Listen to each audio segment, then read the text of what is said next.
Chemistry में ना कुछ रिएक्शंस को करवाने के लिए एक परफेक्ट माहौल की जरूरत होती है। बिल्कुल। सोचिए, एक बहुत ही रिएक्टिव चीज है जैसे ग्रिग्नार्ड रिएजेंट, उसे एक सॉल्वेंट में डिसॉल्व करना है। अगर हमने अल्कोहल यूज किया तो रिएक्शन फेल हो जाएगा। हाँ, बिल्कुल फेल हो जाएगा।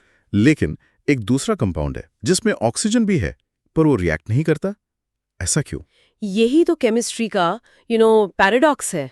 हम हमेशा सोचते हैं कि रिएक्टिविटी अच्छी चीज है, रिएक्शन आगे बढ़ाती है, लेकिन कई बार किसी केमिकल की सबसे बड़ी ताकत उसका कुछ न करना होता है, उसकी अनरिएक्टिविटी। तो आज हम इसी केमिकल पजल को सॉल्व करने वाले हैं। हमारे इन डेप्थ एनालिसिस का टॉपिक है ईथर्स, क्लास 12 केमिस्ट्री के unit 7 alcohols, phenols and ethers से। बिल्कुल, और ये समझना जरूरी है क्योंकि ईथर्स ऑर्गेनिक केमिस्ट्री के अनसंग हीरोज हैं। ये समझने पर कि वो इतने अनरिएक्टिव क्यों हैं, हमें सॉल्वेंट्स और केमिकल सिंथेसिस की दुनिया में एक नई इंसाइट मिलती है। ओके, तो इसे बिल्कुल सिंपल रखते हैं। ईथर्स हैं क्या, अगर किसी को बिल्कुल जीरो से समझाना हो? At the simplest level, ether एक ऑर्गेनिक कंपाउंड है जहां एक ऑक्सीजन एटम दो कार्बन एटम्स के बीच में सैंडविच बन जाता है। Sandwich, okay. जनरल स्ट्रक्चर है ROR-। यहाँ R का मतलब कोई भी कार्बन बेस्ड ग्रुप हो सकता है, बस ऑक्सीजन ने दोनों तरफ से कार्बन के हाथ पकड़े हुए हैं। अच्छा, तो COC लिंकेज, इसका मतलब अल्कोहल की तरह इसमें ऑक्सीजन के साथ कोई फ्री लटकता हुआ हाइड्रोजन नहीं है। एग्जैक्टली। वो तो बस दो कार्बन्स के बीच में छुपा बैठा है। एग्जैक्टली। और इस सैंडविच स्ट्रक्चर का असर उसके पार्टिकल बिहेवियर पर पड़ता है। What's really happening is कि ऑक्सीजन एटम sp3 हाइब्रिडाइज्ड है। sp3 hybridised? हाँ, यानी उसके इलेक्ट्रॉन ऑर्बिटल्स एक 3D टेट्राहीड्रन शेप में फैले हुए हैं, बिल्कुल पानी के मॉलिक्यूल जैसा। इस शेप की वजह से COC बॉन्ड स्ट्रेट लाइन में नहीं होता, उसमें एक बेंड होता है, लगभग 110 डिग्रीज का। एक मिनट, ये sp3 हाइब्रिडाइजेशन वाली बात थोड़ी और आसान भाषा में समझा सकते हैं? स्टूडेंट्स इस टर्म से थोड़ा डरते हैं। जरूर। सोच लीजिए कि ऑक्सीजन के पास 4 इलेक्ट्रॉन पेयर्स हैं जिनको उसे स्पेस में अरेंज करना है। 2 पेयर्स वो कार्बन के साथ बॉन्ड बनाने में यूज करता है, ओके। और 2 लोन पेयर के रूप में उसके पास रहते हैं। अब ये चारों पेयर्स एक दूसरे से जितना दूर हो सके उतना दूर रहना चाहते हैं। इस रिपल्शन को मिनिमाइज करने का बेस्ट तरीका है एक 3D टेट्राहीड्रन शेप बनाना। राइट। इसी अरेंजमेंट को हम sp3 हाइब्रिडाइजेशन कहते हैं। पानी में भी बिल्कुल ऐसा ही होता है। समझ गया। तो इस स्ट्रक्चर की सबसे इंपॉर्टेंट बात क्या है जो इसकी अनरिएक्टिविटी को एक्सप्लेन करती है? सबसे इंपॉर्टेंट बात है वो 2 लोन पेयर्स। इस टेट्राहीड्रल शेप के वजह से ऑक्सीजन के जो 2 लोन पेयर्स हैं, जो आमतौर पर रिएक्शंस का स्टार्टिंग पॉइंट होते हैं, वो अंदर की तरफ यानी दोनों कार्बन्स के बीच में पॉइंट करते हैं। अच्छा। वो आसानी से किसी अटैकिंग रिएजेंट के लिए अवेलेबल ही नहीं होते, वो शर्माकर अंदर छिपे हुए हैं। तो अगर एग्जाम में एक साफ सुथरी एंकर डेफिनेशन लिखनी हो तो वो क्या होगी? एग्जाम के लिए बिल्कुल क्लियर डेफिनेशन है। Ethers are organic compounds with the general structure ROR-, where an oxygen atom is bonded to 2 carbon-containing groups. Okay. कि इसके ऑक्सीजन के लोन पेयर्स स्टेरिकली हिंडर्ड होते हैं, यानी कार्बन ग्रुप से घिरे होते हैं, और इसके पास एसिडिक हाइड्रोजन नहीं होता। यहाँ एक सवाल जो मेरे मन में आ रहा है और शायद बहुत से स्टूडेंट्स की भी है, अल्कोहल और ईथर दोनों में ऑक्सीजन है, फंक्शनल आइसोमर्स भी हैं, हाँ, तो उनका बिहेवियर इतना अलग क्यों है? मैं तो हमेशा इसमें कंफ्यूज होता था। ये सबसे बड़ा मिसकंसेप्शन है और इसे क्लियर करना बहुत जरूरी है। याद रखें, अल्कोहल में ऑक्सीजन एक टर्मिनल पोजीशन पर होता है। टर्मिनल मतलब कोने में? हाँ, यानी वो चेन के एक सिरे पर है, OH ग्रुप के फॉर्म में। उसके पास एक रिएक्टिव हाइड्रोजन है जो आसानी से निकल सकता है। राइट। जबकि ईथर में ऑक्सीजन इंटरनल है, वो 2 कार्बन्स के बीच में एक ब्रिज की तरह फंसा हुआ है। इस वजह से CO बॉन्ड ज्यादा स्ट्रांग हो जाते हैं और किसी भी अटैक के लिए रेजिस्टेंट होते हैं। Location is everything. इसको समझने का कोई मजेदार तरीका है, कोई एनालॉजी? बिल्कुल।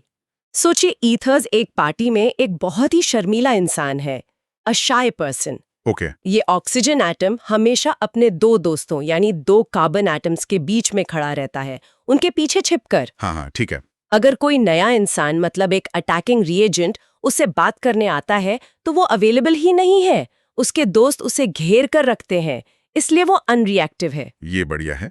तो इस एनालॉजी में अल्कोहल क्या होगा? अल्कोहल उस पार्टी का होस्ट होगा। वो दरवाजे पर खड़ा सबसे मिल रहा है, उस OH ग्रुप की तरह सबसे हाथ मिला रहा है। वो बहुत अप्रोचेबल और रिएक्टिव है। ईथर गेस्ट है, जो कोने में अपने दोस्तों के साथ बैठा है। और इसका एक ऑल्टरनेटिव व्यू भी है, शायद ऑफिस वाला। हाँ, सोचिए अल्कोहल एक पब्लिक ऑफिस में काम करने वाला व्यक्ति है, जिसका काउंटर सबके लिए खुला है, कोई भी आ सकता है। वहीं ईथर एक प्राइवेट ऑफिस में 2 कॉलीग्स के बीच बैठा है, जिससे बाहर के लोग जैसे न्यूक्लियोफाइल्स एक सेकंड, न्यूक्लियोफाइल्स क्या होते हैं सिंपल शब्दों में? न्यूक्लियोफाइल्स वो स्पीशीज हैं जिनके पास एक्स्ट्रा इलेक्ट्रॉन्स होते हैं और वो हमेशा पॉजिटिव चार्ज वाले सेंटर्स को ढूंढते रहते हैं उन पर अटैक करने के लिए। नेगेटिव चार्ज वाले अटैकर्स समझ लीजिए। हाँ बिल्कुल। तो इन न्यूक्लियोफाइल्स के लिए ईथर के ऑक्सीजन तक पहुंचना बहुत मुश्किल है, उसका दरवाजा बंद है। तो ये कॉन्सेप्ट ईथर्स केमिस्ट्री में आया ही क्यों? इससे ऐसी क्या प्रॉब्लम सॉल्व हुई जो पहले नहीं हो पा रही थी? जो ऑर्गेनिक मॉलिक्यूल्स को डिसॉल्व तो कर दे पर उनसे रिएक्ट ना करे। एक न्यूट्रल स्टेज। एग्जैक्टली, एक न्यूट्रल स्टेज चाहिए था जिसके ऊपर रिएक्शन का ड्रामा हो सके। अल्कोहल्स बहुत रिएक्टिव थे, वो खुद ही रिएक्शन में कूद जाते थे।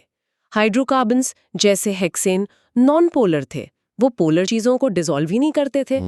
ईथर्स बिल्कुल जस्ट राइट सोल्यूशन थे, थोड़े पोलर भी हैं ताकि चीजें घुल जाएं और काफी हद तक इनर्ट भी। अच्छा, तो इसके बिना कुछ खास रिएक्शंस करना नामुमकिन था? बिल्कुल, ग्रिग्नार्ड रिएक्शंस जैसी चीजें करना बहुत मुश्किल होता। ग्रिग्नार्ड रिएजेंट, जो ऑर्गेनिक केमिस्ट्री का एक सुपर रिएक्टिव मैजिक वॉन्ड है, राइट। उसे एक सेफ घर चाहिए था। अगर उसे अल्कोहल में डालते तो अल्कोहल उसे तुरंत डिस्ट्रॉय कर देता। ईथर ने उसे वो सेफ घर दिया जहां वो रह भी सकता है और अपना काम भी कर सकता है।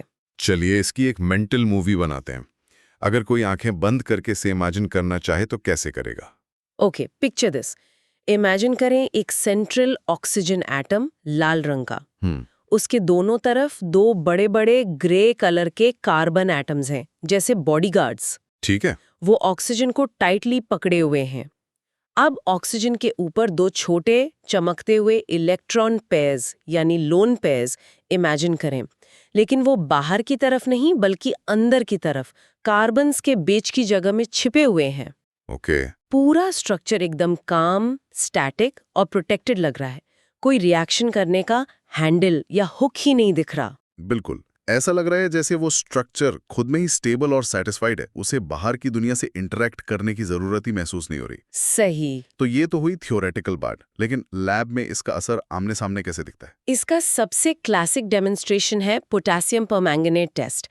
अगर आप एक टेस्ट ट्यूब में थोड़ा सा अल्कोहल लेते हैं और उसमें एक स्ट्रॉन्ग ऑक्सीडाइजिंग एजेंट जैसे एसिडिफाइड पोटेशियम परमैंगनेट, जो ब्राइट पर्पल सॉल्यूशन होता है, हाँ वही, उसे डालते हैं तो सॉल्यूशन का पर्पल कलर पलक झपकते ही गायब हो जाएगा, ब्राउन हो जाएगा, मतलब रिएक्शन हो गया। और अगर यही चीज ईथर के साथ करें? लेकिन अगर आप वही purple oxidising agent diethyl ether में डालें तो कुछ नहीं होगा, पर्पल कलर वैसा का वैसा ही रहेगा। सही में? हाँ, आप उसे घंटों तक छोड़ दीजिए, वो पर्पल ही रहेगा। ये लाइव प्रूफ है कि ईथर कितना अनरिएक्टिव है। एक मिनट, ये अजीब है।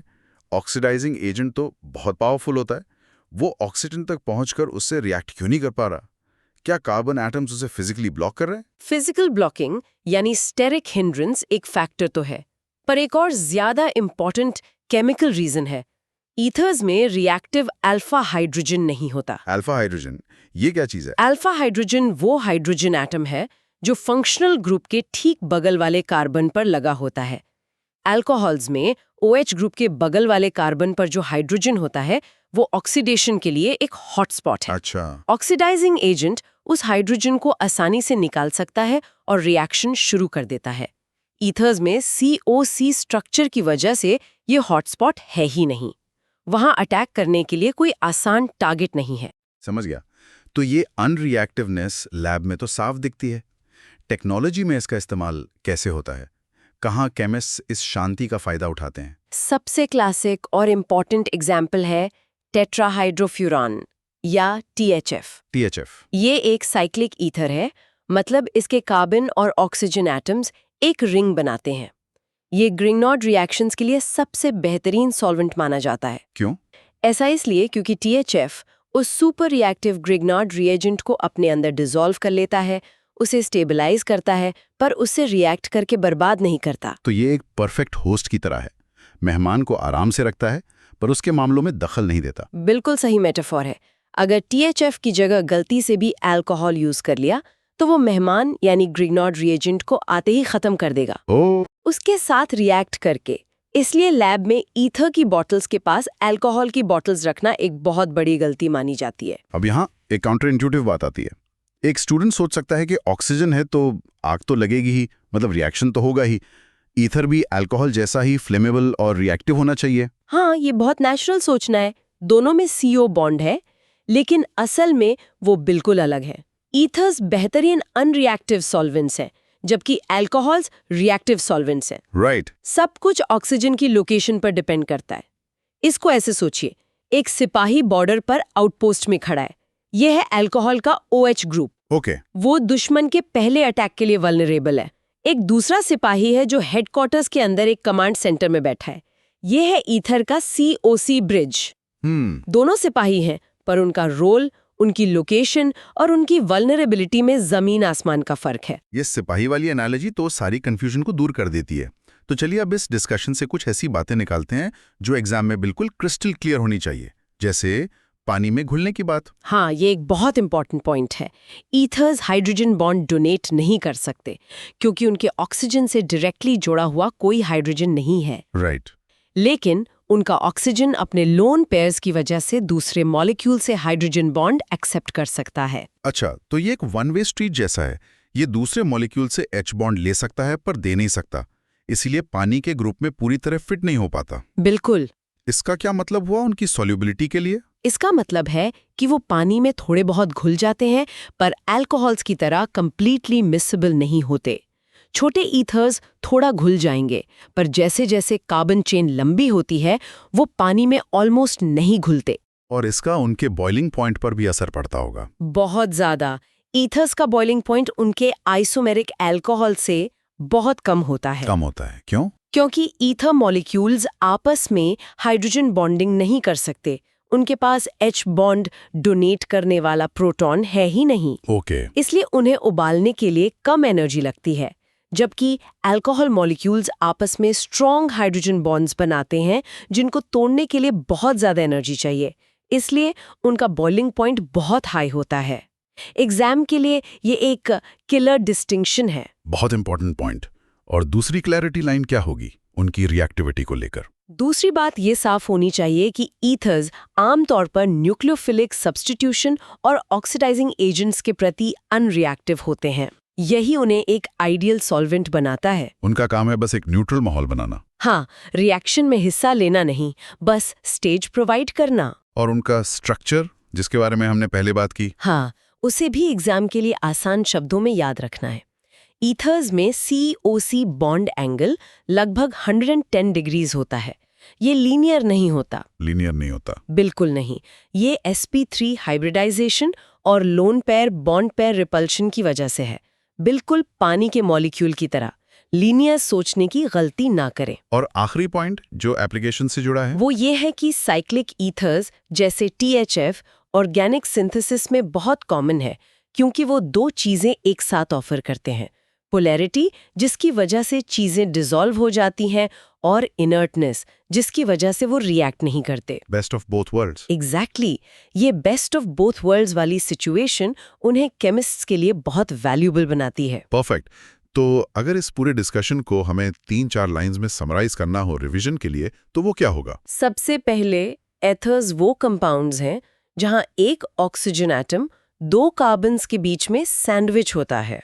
COC उनका काम है सपोर्ट करना, पार्टिसिपेट नहीं। हमने शाय पोसन एनालॉजी यूज की, जो पार्टी में अपने दो दोस्तों के बीच में छिपा रहता है, इसलिए अनरिएक्टिव है। टेक्नोलॉजी में इसका सबसे बड़ा एग्जाम्पल है THF का ग्रिग्नार्ड रिएक्शंस में एज अ सॉल्वेंट यूज होना, क्योंकि वो हाईली रिएक्टिव रिएजेंट्स के लिए एक सेफ घर प्रोवाइड करता है। और एग्जाम के लिए सबसे जरूरी बात, ईथर्स का बॉइलिंग पॉइंट अल्कोहल से कम होता है क्योंकि वो हाइड्रोजन बॉन्ड डोनेट नहीं कर सकते और क्योंकि यही अनरिएक्टिविटी उन्हें एक बेहतरीन सॉल्वेंट बनाती है। उनकी शांति ही उनकी शक्ति है। सही कहा। बिल्कुल।